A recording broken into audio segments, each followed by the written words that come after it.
Hey everybody, welcome back to the Apostolic Center podcast. Tonight, Cordero and I are joined by Patrick, of course, behind the camera, but also our children's pastors, Brother John and Sister Mikayla Welsh. Hello. Hello. How you guys doing? We're doing well. Had a big day yesterday. Yes. Yes, it's one of our biggest days of the year. So We had our children's musical yesterday. How many kids participated in that, you think? there was around 40 kids. 40 actually, there was 40 plus kids that participated. We had some last minute sickness, and there are always kids that kind of show up that we weren't necessarily expecting, and but we of course want them to be a part of the choir and things. So but it kind of evened out. But so we have just a little over 40 that participated. It was a pretty young group this year too. Yeah, and I thought so. Yeah, that can kind of be tricky sometimes, but they did all so amazing. I mean, I think they just really, with the feedback from the crowd, you could tell that they were really feeling it, and they just kicked it up to another notch and just kicked it out of the park. They were I thought amazing. Liam was really funny. Oh yeah. Liam, oh my I was goodness. laughing out loud on that. Yeah, he's Haha, just joking, pal. yeah, all this just busting your chops. Yeah, like an old man. And then he's looking around, he's like, I don't know why everybody's I laughing. know. Yeah.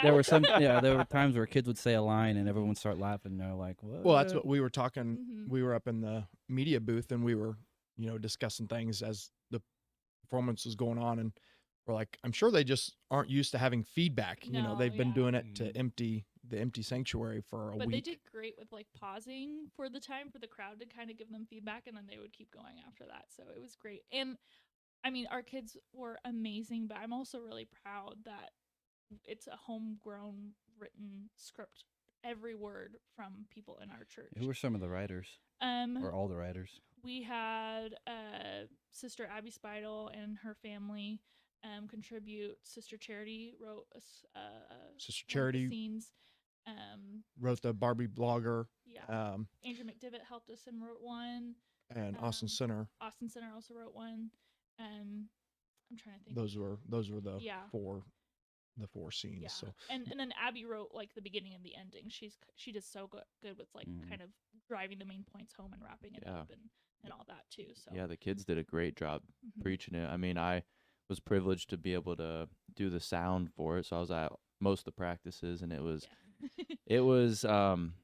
He's just bragging on himself. no. Do you have He Pat's did the sound, back, or- everybody. Yeah, but I didn't do it up here on the live stream. I've heard, yeah, it sounds great on there, and teasing. that wasn't I'm me. teasing. No, I was just saying it was great to be able to be there for the practices and see all the kids preaching it. And I mean, even from the first couple practices when they're preaching and singing, like, I mean, there was an anointing there, and Sure. like it was hard for me sometimes not to get choked up. I'm like, man, Yeah. these are just little kids, but they're like they were preaching it. It's Such awesome. anointing in Yeah. such little bodies. But yeah, you really get a feel, and that's one of the comments I got a lot yesterday. Was it was a really pretty evangelistic message throughout the play, between the songs, talking about coming home, your prodigals coming home will meet you, talking about who Jesus is, who Emmanuel is. He's with us, throughout your problems. And so throughout, it was a pretty evangelistic play, and that's what we heard a lot of comments of. Was it was powerful. You really felt the Holy Ghost. And I think a lot of times you think about kids stuff, it's all fun and clowns and games and so forth, but really these kids, Apostolic Center does a really good job of promoting. We have fun and all those things, but we really try to make sure that Jesus is the center of it all, and we promote that ministry from a very early age. And I felt like you really felt that yesterday with our kids. They really did a fantastic job with bringing that anointing, bringing that spiritual level with the jokes and the fun and the good songs. But I thought they did a really good job in that area specifically yesterday as well. Yeah, I agree. Is that something that you make a point to go over during practice? Yeah. Every practice, of course, we begin and end with prayer, and we make sure that that's the focus. And the thing about it for me, whenever I'm dealing with kids, is there's a lot of explanation. And I feel like that really helps the kids. It's not just, hey, we pray, okay, let's start, but it's why do we pray? Well, this is why we want to be anointed. We want to be able to be used in the kingdom. We want to, this is our service, and our kids' service is the same way. This is our service. What do we want out of it? We want to see healings. We want to see people get the Holy Ghost. So, we try to explain it and then we implement it. And so, yeah, it gets pushed in practices, whenever we're doing the last scene where the kids are they're supposed to be preachers. We'll stop them. We say, hey, you're just standing there, does Pastor Shine preach like that? No, he's got inflection in his voice. He moves around. And we do that same thing with the kids, when they're singing, be passionate about it. Don't just stand there and just Monotone. sing monotone. Yeah. But, put passion in it, put anointing it, put feeling in it, and not to just try to stir up emotions, but it's a part of training and teaching them, how to move and flow with the Holy Ghost is what we try to do, even in our practices. That ministry from a very early age, letting them realize that it is important and what they do and say has an impact in every aspect of their lives. Yeah, I think they're especially like so far forward because, those things about, the voice inflections and all that stuff is stuff that, has to be said in our youth dramas to the people helping out with that. And even I'm sure coming up with the Easter drama, it's all stuff that everybody has to be reminded of. But just the fact that the kids are able to take that and apply it and use it. And it's like, man, they are, even at such a young age, they are really, really good at acting and getting the point across and not just saying it monotonously. It's awesome. Yeah, and I agree. And I think it's somewhat overlooked that we do it from such a young age, but being in front of people, public speaking is hard to do if you don't do it. Yeah. And we start at the baby parade at 2 years old, or it's infants too. Yeah, people. It's infants.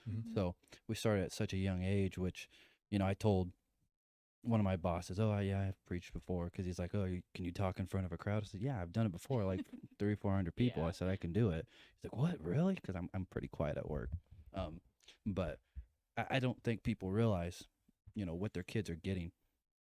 Even, how it translates over to your workplace, be able to present something. For sure. Like, it's such a big help a outside of spiritual things, right. But it is a life skill. Well, I think that goes beyond just the pulpit ministries too, which I know that's encompasses that. But the other thing is just having that relationship. I mean, being able to make eye contact and to be able to get your point across, and, rather than just being the shy kid in the corner, which it's okay to be shy, but there is a point in time where you just have to communicate. And so being able to learn how to communicate and how to, all that stuff can be implemented in that spiritual realm and, in front of people, and it just kind of boils over into everything that they do, from school to the job to, even just dealing with family.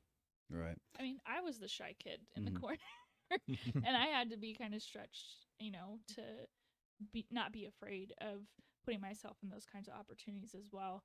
And I think, this is one aspect of ministry, and the kids who do have a strength in it already naturally, that's great. Then we can stretch them even that more. But I know we also try to let them realize that there's other ministries too that aren't the type that you have to be in front of people or so many people, and this is one aspect of a type of ministry that you can have. You can be on a stage and do play and do acting and singing, but you also can do it in a smaller setting in our Mac Live. In a smaller group, you can, we can have little smaller prayer circles, and you can help your friends pray in that way.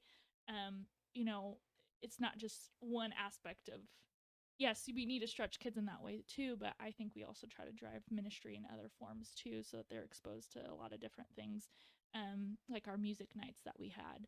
That's not something you necessarily have to stand in front of people and do, but you can play a guitar in church and be really great at that and that. Well.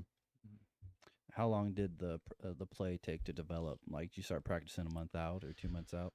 So our goal is we do our trunk or treat in October, and our goal is to have the scripts out to the kids, the trunk or treat, or that week. And we accomplish that this year. So really, we start planning it about a month in advance of that, and even some before. But we really start putting pen to paper, starting to line up people in positions, adults, and then once the end of October comes around, we give out scripts. We give it a couple weeks, but we start basically then that Sunday starting to learn songs. Okay. And we do that basically throughout November and the beginning of December. We have Sunday afternoon practices where we feed the kids pizza and all that. Mm-hmm. Yeah, it's immediately following service, and we go over songs, and we do those types of things. This year we did basically the last week leading up to it. We did just actual like rehearsals on the stage rehearsal. The week not leading up. necessarily like dress rehearsal, like they're wearing their outfits and costumes, but like positioning on staging where you're walking in and out from, practicing coming out, going back in, all those kinds of aspects too. But even then, I mean, from being in some of the practices, I know we kind of gave the kids, the week off. Even like at the beginning of the week, we canceled a practice or two. And I remember you guys saying, the kids are at such a good spot. We're really happy with how they've been doing. So we were able to do that. And I think that's testament to the parents that are working home with them. Absolutely. I'm so proud to have a church like we do that has the buy-in from the parents that will do things like that, to where we can say, hey, we're not going to have practice on Monday, and the kids are still going to blow it out of the water when Sunday comes around because they're already at such a good point. And we're still a week away almost at that point. So yeah, I think that's definitely props to the parents. Yeah, we've got a great support system with our kids, parents, grandparents, siblings even, and they help make sure they know their lines. We even have some tattletales, where they're like, hey, hey, Brother John, my brother doesn't know their lines. And I'm like, oh, okay, well, I'll talk to your parents about it, and, it's sweet. Keeping each but other accountable. Yeah. But they have a great support system at Apostolic Center with their families. And so we don't have to worry about that. And we know that they're going to be there on Tuesday. We cancel practice on Monday. We know they're going to be there Tuesday. And takes pressure off of our shoulders in some of those areas. You remember doing any when you were younger? I was trying to remember.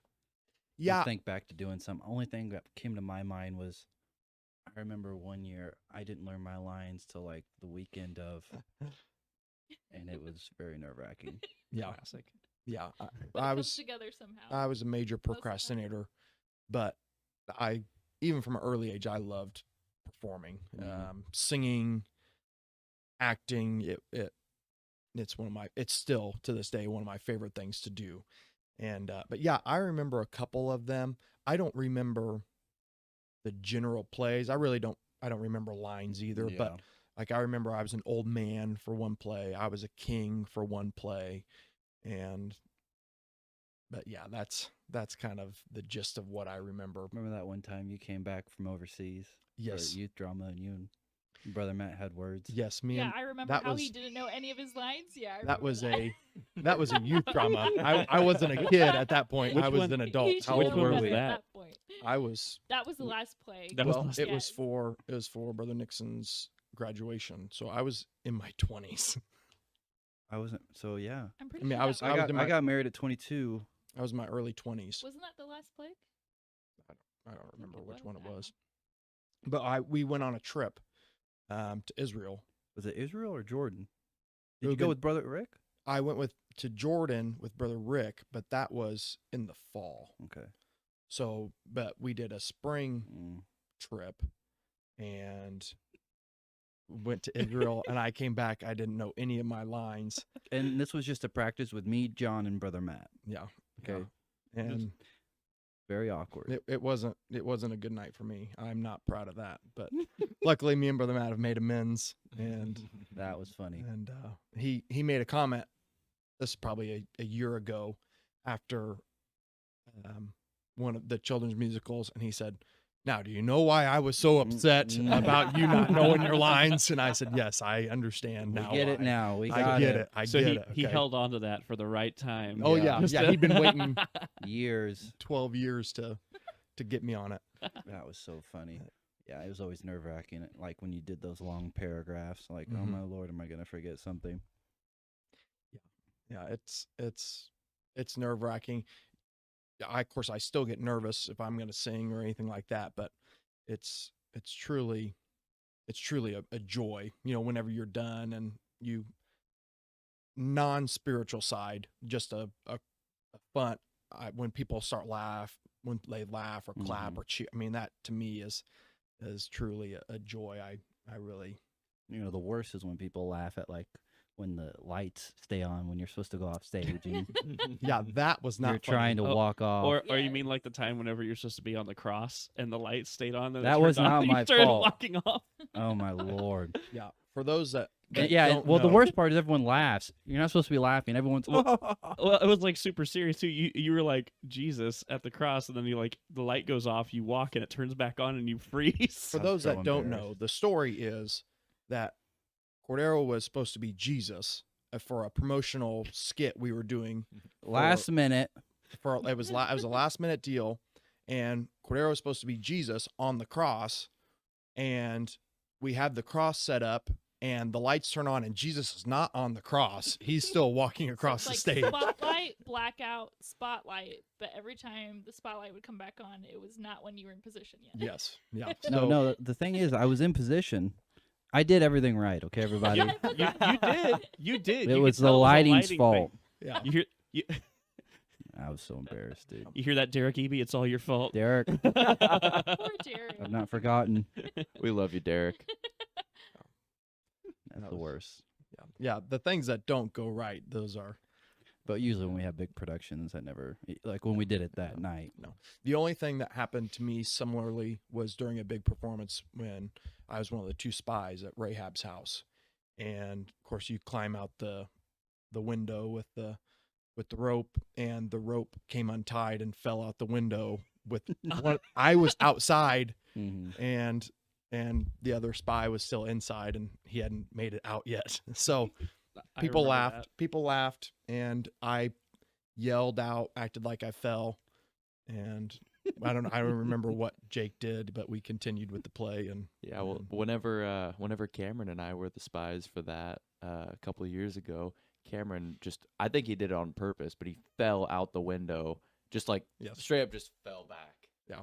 And that was, I think he did it during a performance, and it took so much from me to not just start laughing. I think that might have been the same night that I walked out and I still had my glasses on, and I realized, so I like took them and I like threw them back behind the door. Thank goodness, Classic. not very many people noticed, Classic. but He took the people out of Israel. Yeah. Okay? I still Yes. think the best John Vincent performance though is Methuselah. Yeah, Oh, that that's was a good one. that's one of my favorites. I love that part. I love was it so fun. much. I love playing an old man. You are an old A man. grouchy, a Really, you grouchy- are an old a man. grouchy old Yeah, man. it fits Who you did you well. learn that from? Well, I had a lot of experience living Is there anybody in your life living that, with my father, another grouchy old man. Oh, Vince. Now, I know Abby helped. Was there any other people who helped, like had main parts in helping? Oh yeah, there's so many Yeah. people. It's Make it truly a possible. team effort. Yeah. And I feel bad sometimes because being the children's pastors, I feel like we get too much credit. And I say that in all honesty. Sister Abby does. She directs it. She is writes the it, main She does the music person. for it. Yeah. But then we've been able to kind of build a fantastic team. Mhm. Eustace, I mean, we were teasing him, but he takes care of the sound. You know, Mhm. basically we communicate, hey, this is what we need. This is how many mics, does this going to work? Is it not going to work? It's just a lot of logistics and so much to go through. And so, he takes care of that. We've got Derek Eby who does all the lights. We say, this is what we want. He implements it. We've got people backstage. Kelsey Boffman, she heads that up and is very strict with the kids. Gets them where and they need to gets be. them You where they gotta need to be. be Mhm. and keeps them quiet. And she's got her whole team. Tell them, Lexi, we're big helps back there. We've got the people that are on the stage helping the kids, you know, cueing them, getting them on and off. It was like Tiffany, Medrick, Zealand, Parrish, Parrish, Zealand, Anna Anna Kate Kate, Coffee. yeah. You know, that whole team. We had Liz Center was a big help this year. She kind of, you know, she kind of helped oversee a lot of things because she's directed this whole performance before. So Yeah. So she had her hands in a lot of different areas. so she in a way helped kind of co-direct. I mean, she did a lot of those. Jameson's part was really fun. Yeah, was she the one that got Jameson to do that? Because he did not do that during any of the Yes. practices. Yeah, no, he I think definitely he had to be convinced to be a Yeah. part of the girly scene. Yeah. Yeah, but true. No, he did great. It was sweet. yeah, he definitely was. That was a real grunt at the very beginning, knowing that he was just the only Ken out of there with a bunch of Barbies. But you know, so there's all different teams. And then we've just got, you know, for little kids. If the 2s and 3s have their performance too, Sister Emma helped us with that. Right. Put that together. So Leo's still saying, God is with me. yeah, Which, while we're on it, how many? Because I know we talked about how many were in the children's musical, but how many were in the 2s and 3s and in the baby parade? Because I know Brother Dowdy mentioned tonight. He mentioned tonight at prayer. He was saying that we've got like a whole choir there between the baby parade and the Yes. 2s and 3s. Yeah. The There's 2s so and 3s, we had about many. 18 that were on the list. A couple couldn't make it because of sickness and stuff, but yeah, It's like there's a 60 good group of them. altogether. Yeah. well, and then 60, 70. yeah, so then the babies, I don't have an exact number on the babies. Of course, we've had babies and they haven't, you know, they're literally coming out of the hospital and they're, you know, so we still have several more that are coming. Mhm. So we've got a whole lot of babies. That's our next project, is figuring out what we're gonna do with them. There's- Yeah. Are you There's guys so many The kids. nursery, we got it. are you guys the babies pastor too? Yes, Is that yes, included? We are Yes. partial babies pastors. Yeah. Yes. Okay. From nursery all the way up into 5th grade. Yeah, we do nursery to 5th grade. So basically from infants to that goes to about 11 years old, and of course they join the youth. Is that room getting too small? 2s and Yes. 3s? Yeah. So part of the problem is, which you would know just from having kids this age, but there's such a difference in Development Salem from and yeah. Louis. You know that. A sweet kid and a tyrant. No. basically. Yes, but you know you've got kids that are walking, kids that you know are, you know, can get their cereal and you know Yeah. and play and can play aggressive. They're kind of running, you know, all these other things. And then kids that literally they just need held. Mhm. They have to be held or in a certain swing, you know, so that it gets kind of difficult in managing that area. And we've tried a few different things. Right now we've got a gate that goes in between, and we're able to kind of have staff both sides. Keep the walking ones away Mhm. from the ones who can't walk yet. You know, things like The ones who can't, climb in the swing. Yes. Yes. Keep the ones that Stand want on to top of climb in the them. swings and, yeah. and help us feed the babies. You know, Mhm. we try to keep them. Put the passies back in their mouth. Yeah. They're very helpful. Yeah, you know how that goes. Very helpful. Shoves it in their nose. Yeah. Or puts it in their own mouth and Yep. tries to give it back to them. Yeah. Yeah. It's crazy. Now, how long have you guys been not youth pastors, but children's pastors here at Apostolic Center? I believe it was November of 2020. 20 Because So 2 then the years. pandemic happened. 2 years. So, yes. So Yeah. just over 2 years. What was that transition like? It's a pretty big role. Yeah, it was very difficult, but it was very easy. And I say that because it was difficult because it's a whole different role. You know, it was new to both of us. You know, we've been involved in ministry, but still stepping into this kind of role it's a big deal, and we took it very serious. Yeah. But I say it's easy because we were able to do it very seamlessly because we had great leadership. Brother Corey, Sister Charity helped us. Pastor Shine, Sister Lisa helped us. They basically, for lack of better terms, I mean, they held our hand through some things, gave us leeway, you know, to make our own decisions in certain things. But then also if we had any questions, they would come and say, they help us try to find the answers or try to work through tough situations. But go ahead. I was just gonna say, what was that like, since you guys were kind of, in essence, like carving out this new ministry, because I don't think we ever had like a children's pastor. Now, of course, we had people over it, but you guys were Yeah, what you was guys were Brother kind of the Bruce's first, right? So title? so Brother Bruce was the Sunday school superintendent. Yeah, superintendent. So he did a lot of things on Sunday. He took care of a lot of promotions. Just your day-to-day Sunday school needs. From anything from snack to curriculum, he took care of all of that stuff.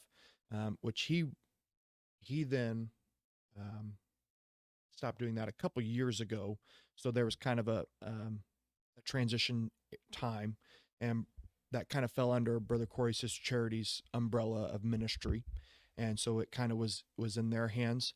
There was also Brother Tommy and Sister Judy Toll. They took care of the Mac Lives, which are our children's services, and they did those. They helped organize those and man those and run those. So there was a few different heads. So you're right, there wasn't necessarily a children's pastor. And once we became that, those kind of all fell under our umbrella of ministry. Wednesday night classes, Sunday morning classes, Sunday night services, off night things, musicals, all the things that pretty much pertain to children's kind of then now fall under that umbrella, under which we're still obviously under Brother Corey's Sister Charity and Pastor Shine, Sister Lisa. But the day-to-day stuff, we try to take care of that. So to say, all that is then to say we had a lot that, yes, we're carving out something new in the fact of we have it being called the ministry of being children's pastors, but there was so much groundwork that was laid for us by so many people who came before us, who set a precedent and, got things going to where it is today. And we're so thankful for the support that we've had to get to this point. I mean, we can't take the credit for what it is fully, because there's been so much that's been done to lay the foundation. What were some new things you guys wanted to do when you started, or did it take a little bit to get those ideas? So, one of the big things, whenever we took over one of the pastor's visions, probably one of the biggest undertakings that we did was changing virtually how we did Sunday school as a whole. And so pastor's vision is for Wednesday night to be the education ministry, Sunday morning to be evangelistic, and Sunday night is for the church.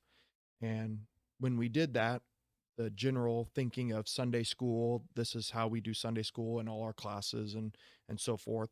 We're going to move that to Wednesday night, where we have classes. We break out into classes. The teachers teach about God and go through all the lessons and all that. That's going to be now from Sunday morning to Wednesday.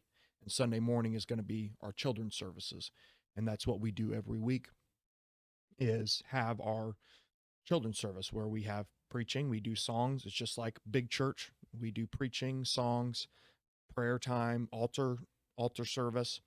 And of course we make it fun as well. Obviously it's kid friendly, but that's our kid service. And on Wednesday night is education, where we teach them the Bible stories of Moses and David and all those things. So that was the big implementation when we first started. We transitioned into that.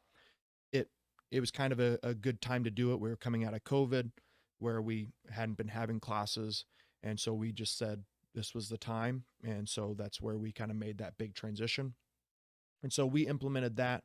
There's been several things throughout that we have implemented, and like I would say probably our MAC nights that we've done, where we've had a specific focus in different areas, is probably one of the biggest things that we've done, because those are off night type things, very similar to how our youth group does that. We wanted to have more of a point of contact with the kids throughout the month, not just those times where they're in here for service. But then also have an off night event where they can all come together, invite friends. Sometimes those environments are a little bit easier to bring people than a Sunday school classroom kind of environment. So outside of having like our big events, like our kids camps and our musicals where they can invite teachers and things like that, it's nice to kind of have the MAC nights where we have like a focus of like art or music, or we just have all the blow-ups that we own as a church in the gym, and they just go haywire they and love that. crazy. And I think those have been really successful and a really great part of kind of how we built Mac to be. You do that yeah. once a month? We try to. It's yes. not every month, but yeah, Okay. it's basically once a month. There's Regular. there's a few things that we do. So we did music nights, Mhm. and it was for a month long, Yes. and we did those after every Monday night prayer That's in the for the month. summertime. Mm-hmm. And so those those were more often, obviously. And then there's some month, December, we don't have anything because we just got done with the big Yeah. performance. We're kind of giving Yeah. parents a break from bringing their kids back and forth. And So it kind of depends on the month because, like, when we have Easter, we make a big push for that. So we don't necessarily have one that, things like that. But Right. where we have a little bit more dead space in the calendar, we kind of try those in there to kind of have another event for the kids. just to add that to. extra point of contact. For sure. And not just for the kids, but for the Mhm. parents too, whether Yeah. that's giving them a night off Mm-hmm. or, just making sure that because we've been doing some family event Mhm. style nights. And so even that, just connecting our families together. Yeah. I And think we started off with a focus of having the event nights for the kids. And then here recently, near towards the end of the year, that was kind of a gap that we kind of realized when we were discussing with our teams, like we really need to pull in some families too.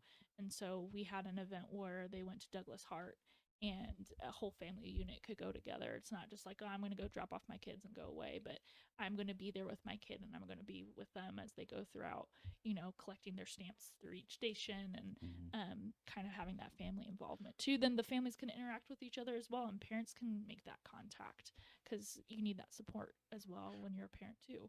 we have great people at Apostolic Center. We have great parents, and I can't say that enough. And so why wouldn't we want, if we have a guest, or if somebody brings a guest and they come and they bring their kid, why wouldn't I want the Cavassos to make that connection with this new family? Why? So that's what we realized, that instead of it just being us or our team, why not connect the families together with the children and just give them another opportunity outside of Sunday and Wednesday in a more relaxed setting Mhm. to make that connection with each other and try to build a relationship and hopefully build a God relationship with them. I keep saying you have a team. Is that like a set team or is that the teachers? And It's- how did you build that team? So it's a little fluid. We're still in the process of building it too, in some Okay. extent. So One of the most Yeah. difficult Come on, things, guys. It's been 2 years. Yeah. What are you guys Yeah. doing? one of the most difficult things I have to do is try to make sure I build a team. I'm terrible at it. Mhm. But truth of the matter is, there's people that are better at a lot of things than I am. And so that's perfect example, children's musical. Sister Abby does a fantastic job. Why would I try to Yeah. grab hold of that? But so our team kind of is fluid for different things. We've got our Wednesday night and Sunday morning superintendents, Mhm. and they're over each classroom. There's one teacher that's the superintendent in every classroom, and they're kind of our heads of those departments, those classrooms. And so that is kind of one team. It's pretty solid. I mean, it's consistent. When I Mhm. mean solid, it's consistent. And then we've got a few individuals that help us with our off night things. And like I said, it fluctuates a little bit, kind of depending on the event. For music nights, obviously we bring in Sister Marcia, and she helps us with that because she does music. So, but there's a handful of people that are consistently there. They help us make sure that we've got staffing, help us make sure we've got snacks, help us make sure that this date works on the calendar. And so we are working on building that team, and there's 4 individuals on that team that we plan those off night things with throughout the year. We had to realize, as we started this endeavor of being children's pastors, is that there is a huge wide umbrella, like we've talked about, the umbrella of all the things that this covers, and very easily things have fallen through the cracks when it's just us two trying to do it. Mhm. And you have to learn how to delegate and build your team up, and how to train other people to grow in those areas as well. We want people to be successful in it, not just us. And we have to have that support. Because if not, there's so many things where like, oh my gosh, we didn't accomplish this because we didn't have a team to help us, and we were trying to put it all on our own backs. What's your guys' kind of dynamic in terms of working together, your styles, or I know John's really organized. Yes, on top I of am things. so organized. Our working together is great, and it's also chaotic because we are so different. So different. And Yeah. I am out front. I want the kids to have fun. But I am not organized. People come up and say, "Hey, did you get the snack?" And I go, no, I forgot. That's not me. But I do a lot of the, not kind of the creative ideas. I come up with a lot of those. I feel like I help implement those. Mhm. And then just hey, we've got to get this done by next Saturday. That kind of is where I come in and I make sure it gets done. Short term and getting things done in crunch time, he's the best at that. I think I sometimes can help with like the bigger picture and the longer run things. Mhm. And I think, yes, it's difficult sometimes because we are so different, but I think in a way it's really great because we can help each other fill in the gaps where the other has a weakness. And it's something that we still Yeah, I was gonna have say, to is that something continue that was natural to or no, and we're still working on it. But I think the more and more we practice at it, hopefully the better we'll keep getting. But I love working with him, but it does stretch you as a person when you are working with someone who is different from you. But I wouldn't want it any other way because I don't think we could accomplish things like we could if we weren't different in those aspects. Because he pushes me, like, for example, I was too scared because not every single element was planned out Mhm. and all the boxes in my list wasn't ticked off yet. We can't have this camp. It's too close to the date. It's not going to come together. And that's me as a planner. And I was too closed up on it. Like, it's just not possible. And he's like, no, we can make it happen. It's going to happen. And that's when we had our very first Camp Mac, was because he pushed it through. If it was up to me, it probably would have not happened. But it was such a successful camp. And Mhm. my God, I'm so glad we had it. What an impact it had on our kids. So sometimes you just have to realize that as a person, like, you got to have people around you who are going to stretch you and push you to do things in ministry.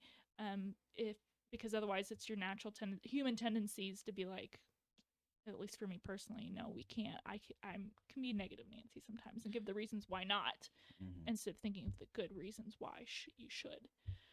Well, it's not all negative, but she does a lot of the planning. I think one of the things that she does really well, I said, I think I see big picture, and I think sometimes I can, to a fault, I get this way with, kids ministry with services and things where I'm making sure all the kids are entertained. I think one thing, she does is she starts kind of going individually, and, where this kid is obviously upset. I'm trying to deal with the 25. She can go and minister to the one that's in need. And I think that's kind of how I've viewed our ministry as, I can help do some of the big picture, and she comes in and is very specific in how she handles things, and she can come in and use wisdom and, make sure that everything is in order. And I think I do. I love working together with you, but it is. We've He's had not to just work saying on that it. because we're on a podcast, Nope. everybody. He really Nope. means it. Really mean it. But we've had to work on it just Yeah. because we are so different. Yeah. I'm not going to lie. It does have its difficulties, but that's ministry and marriage. Mhm. Yeah. Definitely. Now, Camp Mac, that took place at VBS, right? Yes. So instead of And how'd doing, that come about? so We discussed possibly keeping both. And then over time, just kind of the feedback that we got from parents, we thought that a day camp would kind of fill in the need a little bit better than the You know, evening slot. explain what we used to do for VBS. So VBS was usually right before school started up. Would kind of be the slot where it kind of would fall in right at the end of summer. And it usually would be an evening slot. So they would bring in their kids.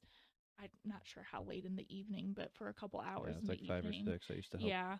And they would break out into different age groups, and then by the end, then they would come together for like a little service at the end. And so just, with the feedback from the parents, we realized that, maybe if we had it a little bit closer to the beginning of summer, not right before school, would kind of do better for the parents instead of just right before back to school stuff starts up. And then having it kind of during the day was, I think, we ourselves thought that was a great idea too. It's kind of we have this big life center we with have a the life commercial center now. kitchen. I Mhm. mean, why wouldn't we take advantage of it and Yeah. use it? Mhm. And so that's how we kind of came about it. It was Pastor Sean had kind of talked about it. Hey, I want to do stuff here during the day, Mhm. To get people used to coming here during the day, bringing their kids during the day for future things. And so that's kind of how we implemented it. We don't have them stay overnight. It's just from 10 a.m. to 3 p.m. Mhm. And we have a whole team. It's from Wednesday, Thursday, Friday. And then this past year, we then included Sunday morning to try to, those that guess, to try to get them to come Come back again on Sunday. and come be a part of an actual church service. And so that's kind of how it started. Mhm. We kind of took what was already established with VBS, modified it some. Mhm. She had some camp experience from when she was in Singapore and Mhm. things that they used to do. And so we took her knowledge and what they used to do and what we do and used to do, and we just kind of morphed it into what it is. And we've done it 2 years now, and it's been a big success. It's probably our second biggest or our biggest thing next to the Christmas musical that we do with our children. How many kids you have come the first and second year? I know you guys had a big uptick. So the Mhm.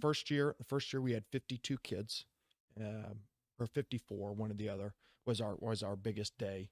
And this year we had 82 kids was our Awesome. biggest day. Wow. So it was a big jump, and we're really excited. Actually, next year our goal is to get 100 kids there. Yeah. And There's a big difference between 50 to 80.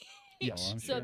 there was some learning between that, but our It's a big team, difference from 1 to 3. I Yeah. mean, yeah, our team Yeah. pulled it together, and it was amazing, and I'm so proud, and it was great. Yeah, we had to do some adjusting on the fly, Yeah.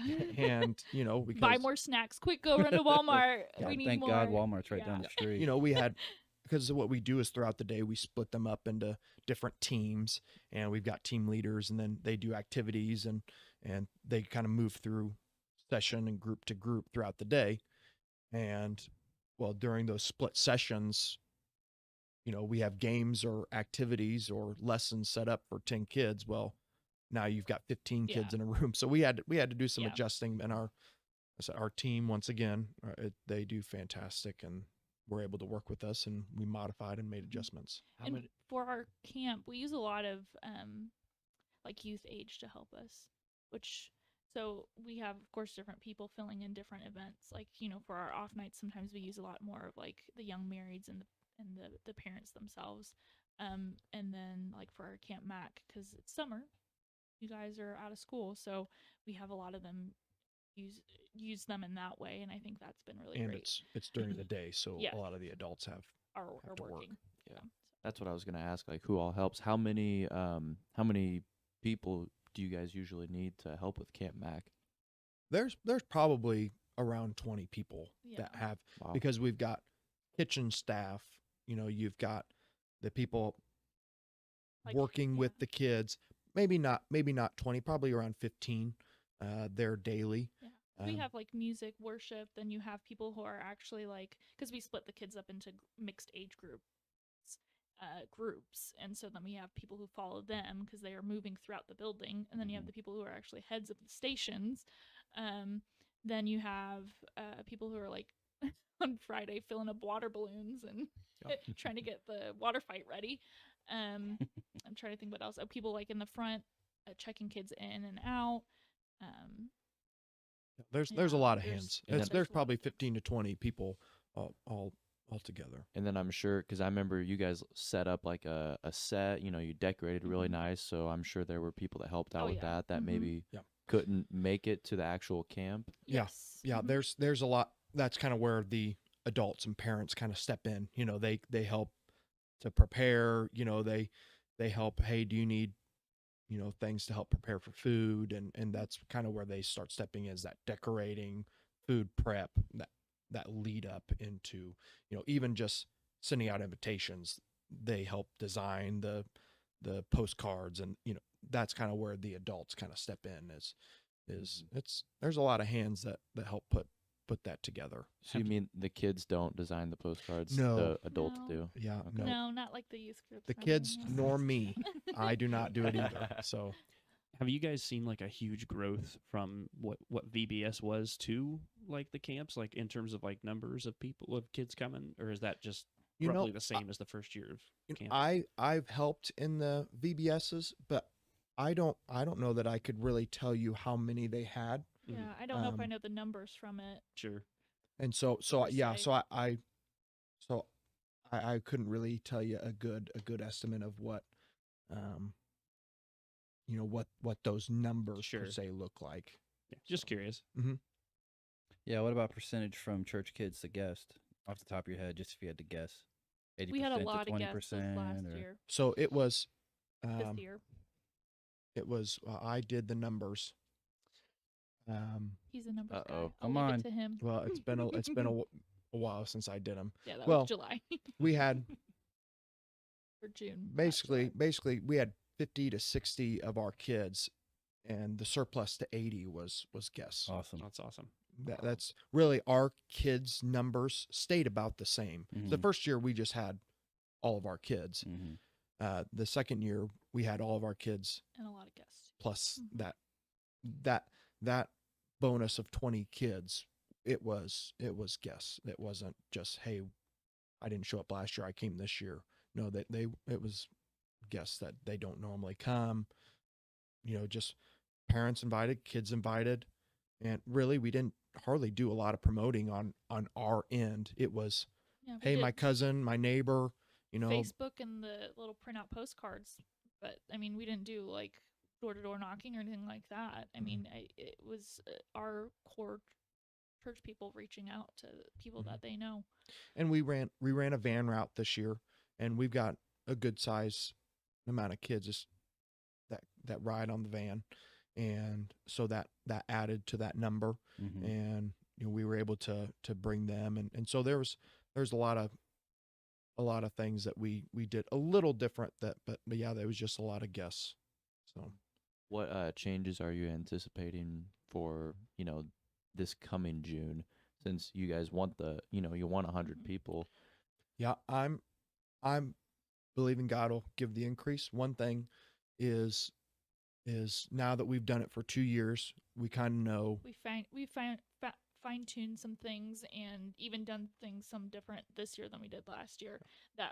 And we even with our team that we had like a debriefing like after the fact, after the camp's over. Mhm. What did we do good? What was not good? What do we need to keep for the next year? And I think in order to reach that growth of 100 that you're trying to reach for, we talked about even working even more months ahead than we prior have been, just to try to get that build up. Yeah, to me it's so UPCI has some curriculum, Mhm, some yes. VBS curriculum, and the first year I did the curriculum. I came up with the things. We came up with the ideas, and then we implemented them. Last year we used some of the materials that UPCI has, and what we're going to do next year is continue to use things that we have, so then that frees Mhm. some of us up to, let's do outreach. Let's go, and how can we promote this? How can we? So instead of trying to come up with the graphics, come up with the theme, come up with the material, come up with the lesson, snacks. We don't have to do some of that. So now let's focus on getting kids there. Let's focus on getting them spiritual. Let's focus on things that we can do better. And so that's going to be kind of the changes that we've been able to establish. Kind of, this is what the day looks like. That's set. Now let's build it. And that's kind of the few changes that we're going to implement next year. We kind of talked about this in the first recording that got corrupted, Patrick. Hey, my bad. Oh yeah, if you don't know, we've done this entire conversation already. It's couple pretty months different ago. though. It's Yeah, pretty. yeah. it is. It's yeah. actually it Yes. totally is. I'm actually enjoying it. yeah, Yeah. I think it was kind of a God thing. The last one corrupted. No. But go ahead. Yeah. We talked last time about building a culture. You know, what are some things you guys have wanted to put at the forefront spiritually with the kids? Well, we have a great culture at Apostolic Center, and so it was easy for us to help build a culture with the children. And one of the things is getting them to realize that they can be involved in ministry. And something we've started to implement with the past few months, children's musical, that's kind of taken some roles in some of this. But for our kids services, we want to have more kids preaching. We want to have more kids leading the prayer. We want to have more kids even running the game. Just letting their hands be part of the ministry as a whole. And I think a lot of times it's, oh, the kids can't do that. But we talked about it earlier. I mean, they're powerful when they sing. They're powerful when they pray for each other. That's one of the things that they do fantastic, is they pray for each other. And, you know, once one gets the Holy Ghost, they want their buddy that next to them, they want them to get the Holy Ghost, and they want to pray for them. And so really it's building that and making that where they're confident in their ministry. They're confident in praying. They're confident. Sister D's classroom, which is our 3rd, 4th, and 5th grade classroom, they just printed off, and Harrison Spraker, he helped design another, basically a kid's prayer book. You know, it's implementing those things where that they don't have to wait till they're in the youth choir. They don't have to wait till they're 12, 15, 18, 21. They can be used in ministry now, and they can be powerfully used. And so that's something that we've tried to implement in our classrooms and in our Mac Live settings and just throughout, is that, hey, you can do it, and encourage them. That's something we've been trying to implement as a new culture, and just grow that culture, I guess. Yeah, Mikayla, if you want to add to that, you can. And the reason I'm asking the question is it's one thing just to come up with good programs and have fun with the kids and do all this other stuff, but it's another thing to invest spiritually into the kids. Do you have anything to add to what John said? Yeah, I think, you know, our teachers do great too, realizing that it doesn't matter how young the kids are. You need to instill that culture within them from the start.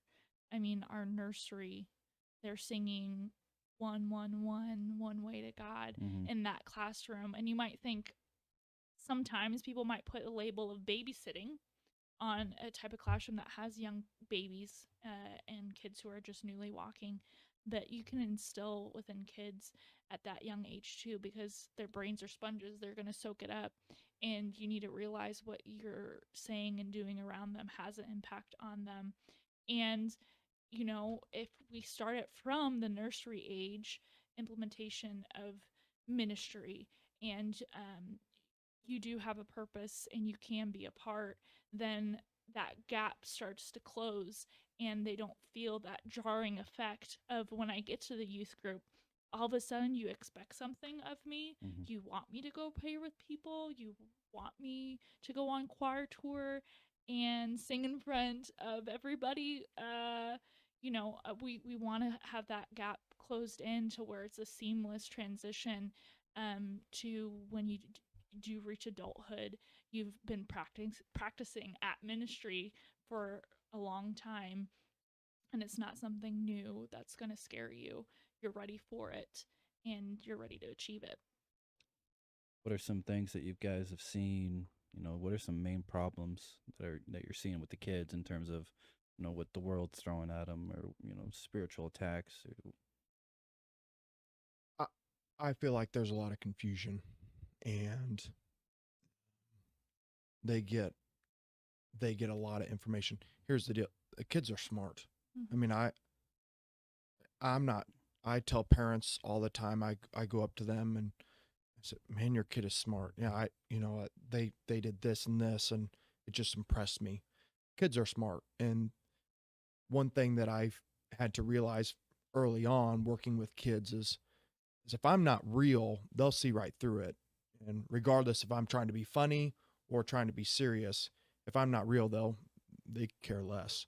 And so when you start dealing with them in a spiritual arena, you see that these kids are picking up on confusion and dysfunction, and whether that's not just in the home, but at school, throughout their friends, what they're picking up from different friend groups, and so I feel like there's a lot of confusion out there. And one thing we've been trying to also implement is one of the last things Moses talked to the children of Israel is, "Hear, O Israel, the Lord our God is one Lord."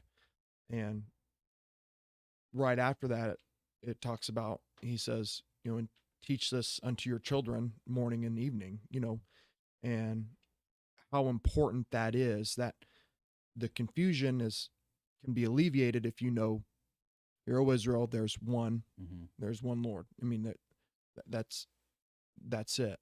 And so if we can kind of get through the clutter, get through all that other stuff, if we can kind of push away those distractions, all the information from even kids with cell phones and social media and all this other stuff that just gets thrown at them, and they're bombarded with this information, and some of it's good and some of it's bad. I mean, it's not all bad either, but it's just a lot. And if we can just kind of sift through that and sort through that and just say, "Hey, remember, Hear, O Israel, the Lord our God is one Lord," and you can kind of pinpoint that focus back.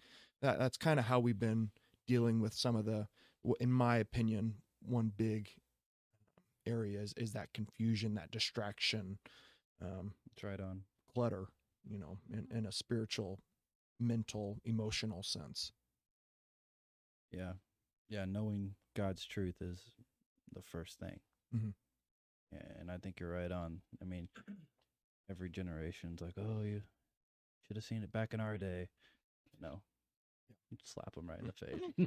Shut up. But for real, I mean, today, we didn't face what our kids are facing today. No, being a new father, it's you view things differently, which you and I have talked about this. You view things differently, and so being the children's pastor, I got a glimpse of it, but now it's really realizing the importance of instilling these principles in your children. And teach this to their children morning and evening. We see them twice on Sunday, once on Wednesday, maybe another night a month.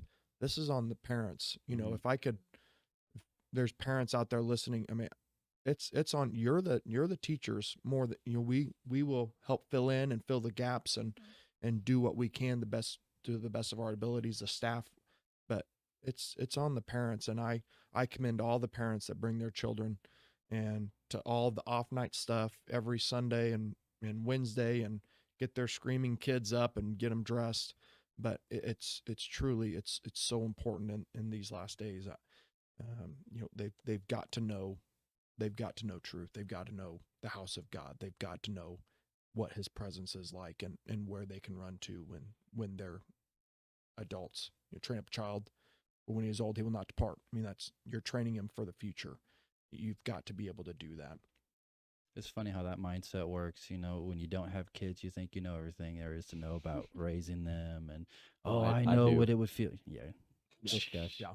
This guy Let me right tell you here. what I would do. But for real, and that goes for, And- kind of the stages of life, when you're single, you think you know everything there is to know about being married. Well, you get married, you don't know that much, if you're not intentionally trying to seek out knowledge Mhm. and working on stuff. And then it's just another step. When you have kids, it's like, oh, okay, so that's that's why they said don't do that. Yeah. That's why they were trying to teach me this. They weren't dumb. They weren't dumb. It's like, And yeah, I'm not the I get- smartest person in the world. Yeah. Yeah. It gives you a new appreciation for parents, elders, my Sunday school teachers.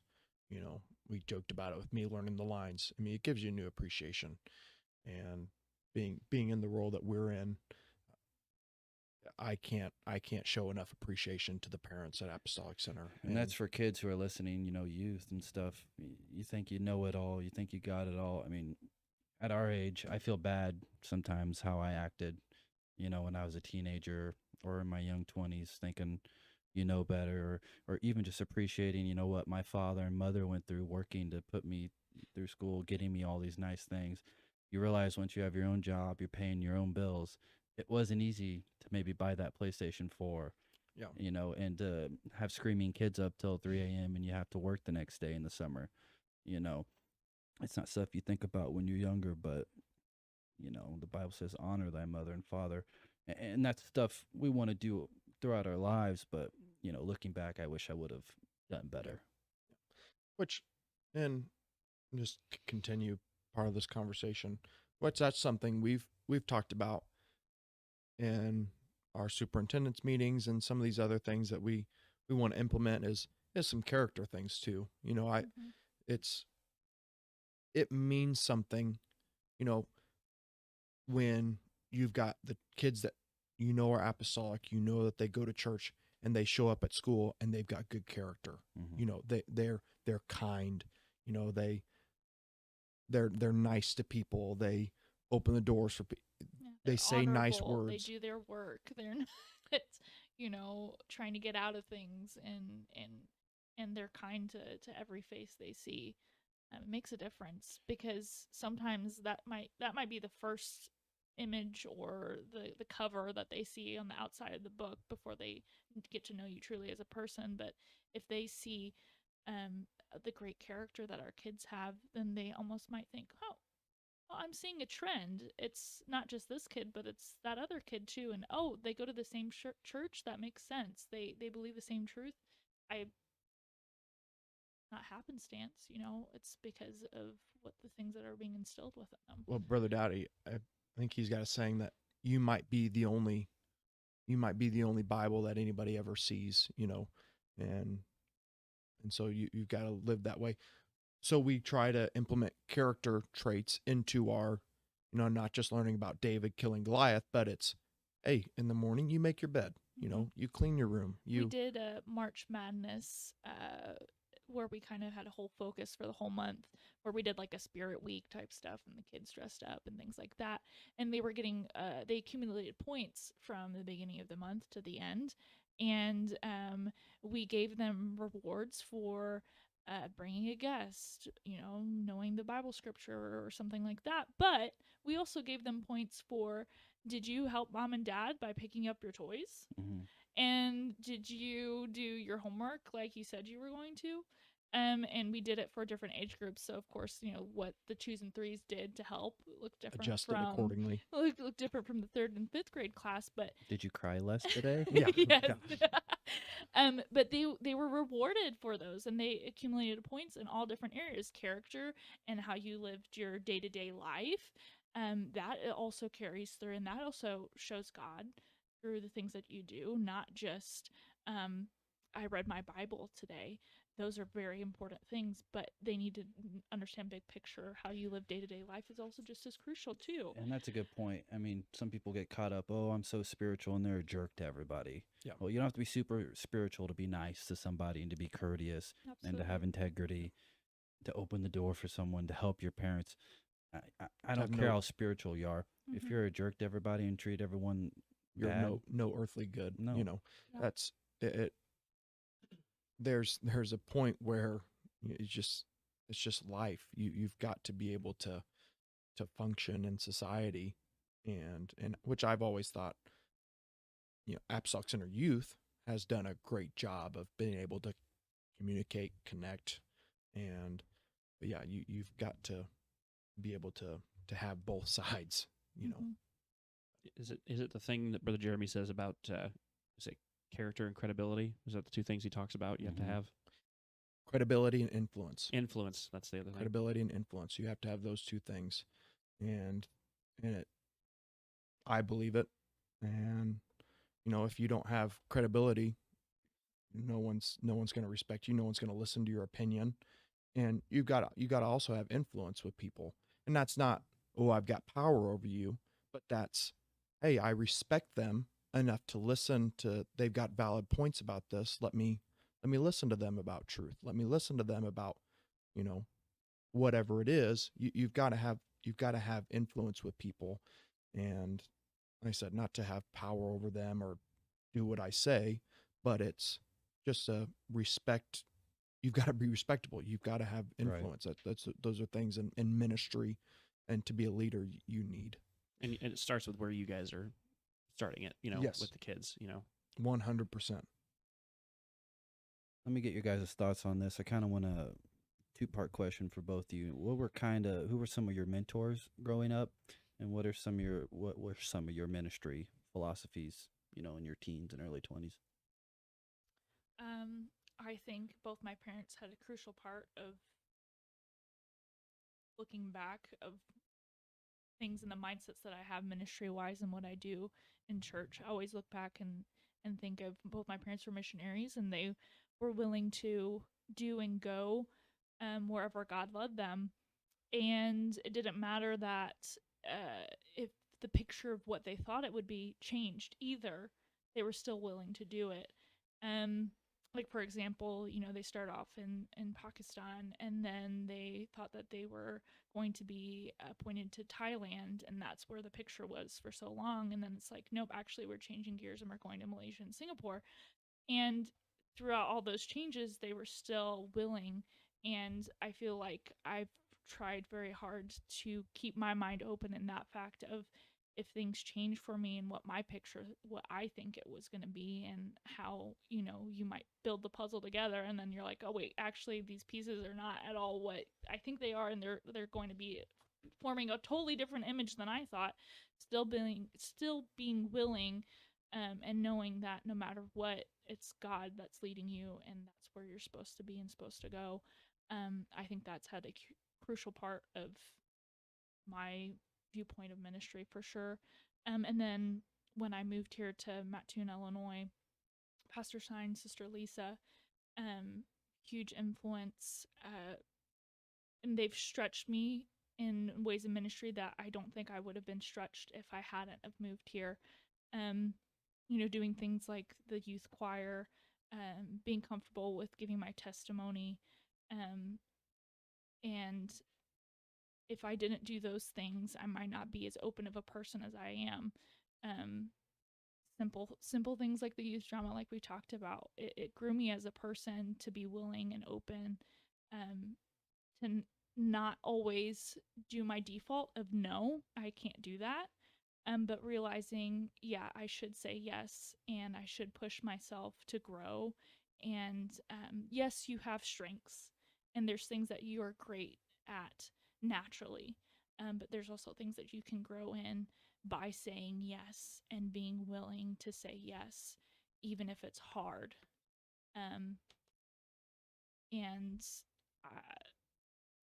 There's one thing, I think the last time when we did this, you asked me, was one thing that you said no to, or that you said yes to, but you wanted to say no to. Yeah. I'm not a singer. I don't usually do praise singing, but I was asked to do praise singing at a TOR, and I'm like, what is going on? Why are you asking me? No, I can't. And I came up with all these reasons of why. I was babysitting, and I was taking care of the kids currently, and you want me to leave right now? No, I can't because of this, and I can't because of that. And Sister Lisa pushed me, and she's like, no, you really need to do this. And so I did. And I'm so grateful that I did, because now I have that in the back of my mind. I almost said no that one time, and I said yes, and I'm so grateful I did, because it was such a great opportunity.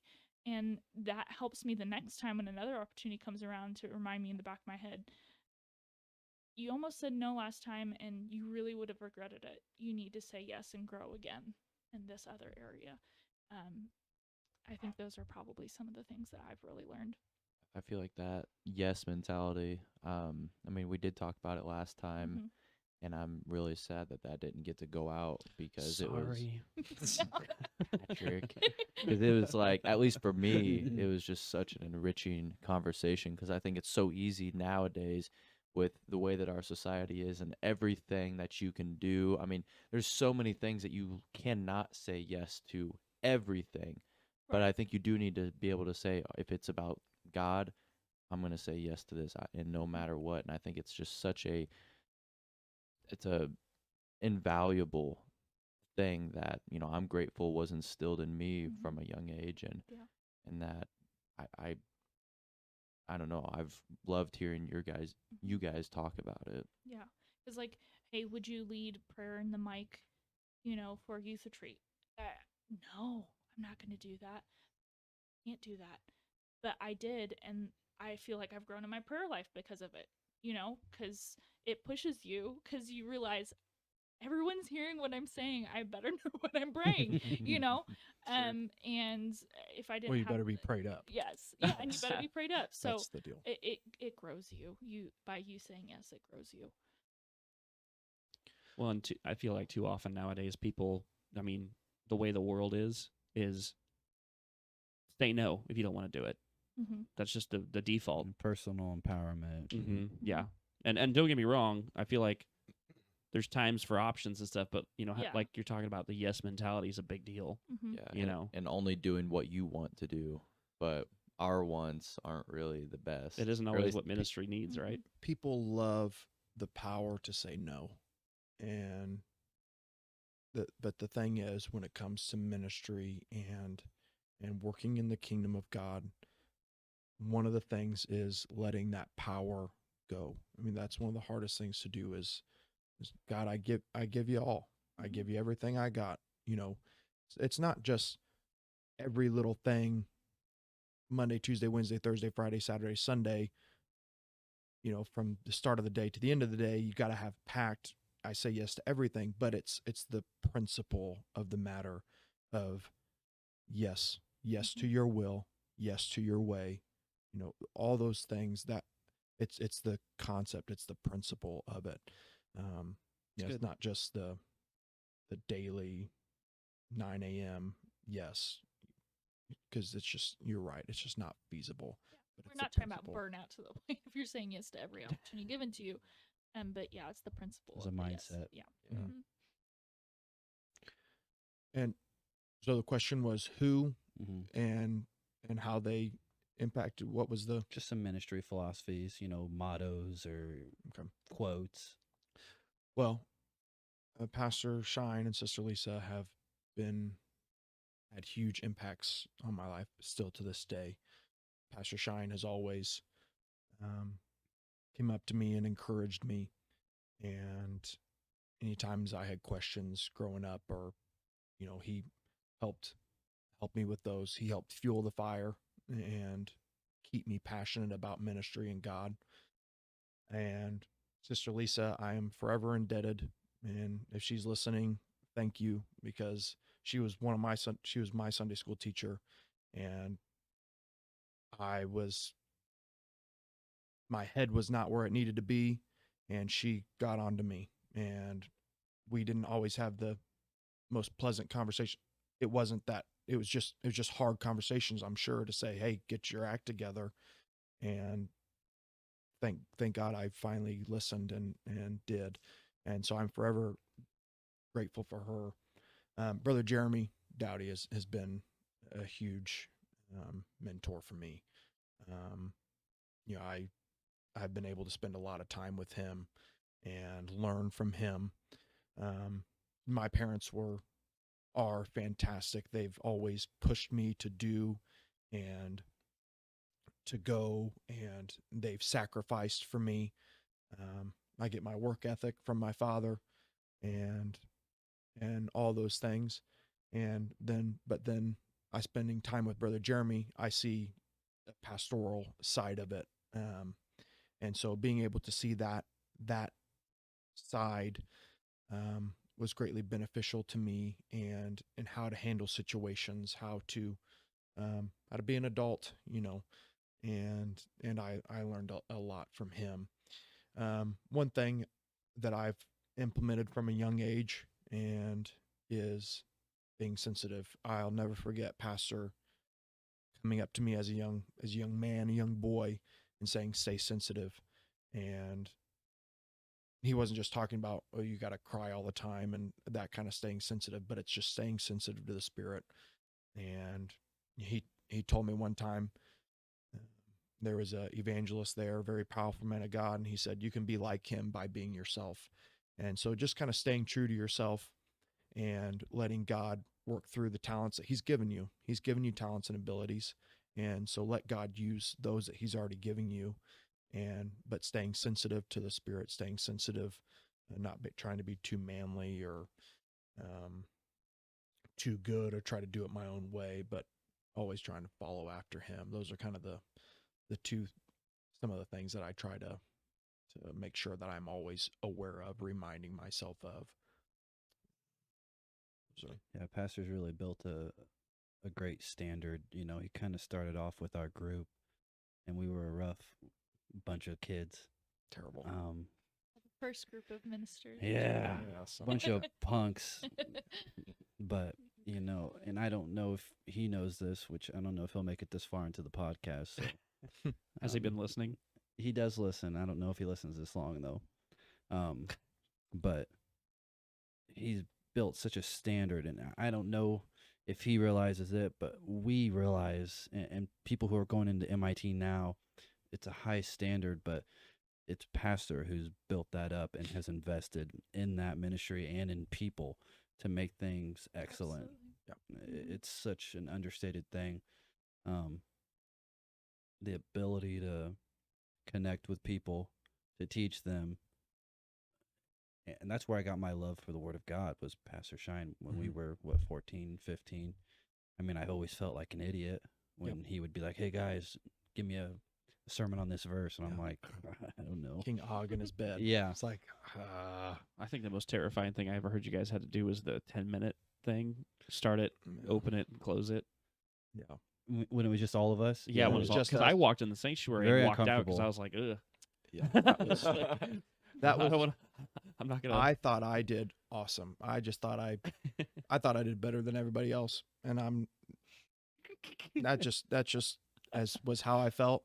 And I remember asking Pastor, actually you and I went to his office because I think we both felt similarly. And I didn't feel like I did awesome, but I didn't feel like I did as bad as everyone else. that's the truth. That's actually how Good I way felt. to put it, yeah. And I've been working with you guys forever. Yeah, You guys yeah, need to be doing better than this. yeah, he said, you guys should be better. You Yeah. guys have had mic time way more than anybody else. Mhm. And it was like, shouldn't have came in here. Yeah. should have just went home. That's the moment you realized it was a mistake.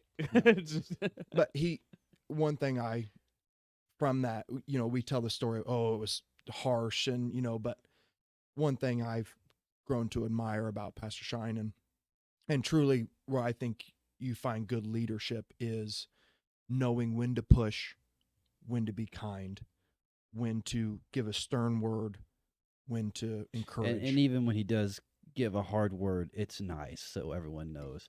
He's like, you hear some preachers like, oh, I gave him my mind and like yelled at him.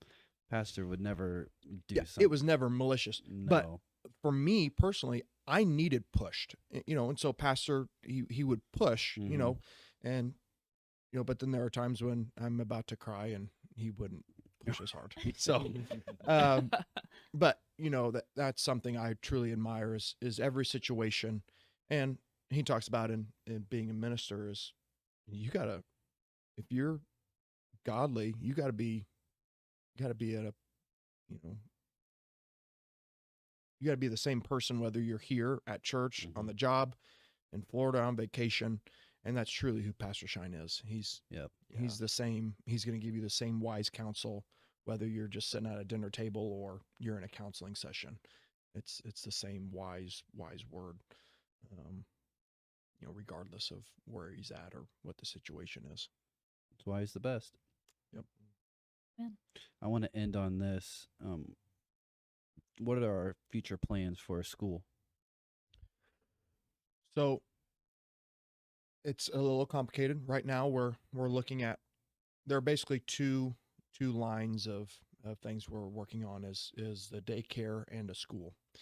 And so there's a few different opinions on how to implement. You asked about the school specifically, whether we kind of grow it a little more organically.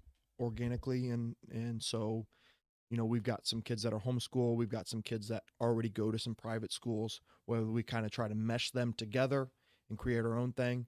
And then we also have the just, let's start it and get it going and, get the ball rolling.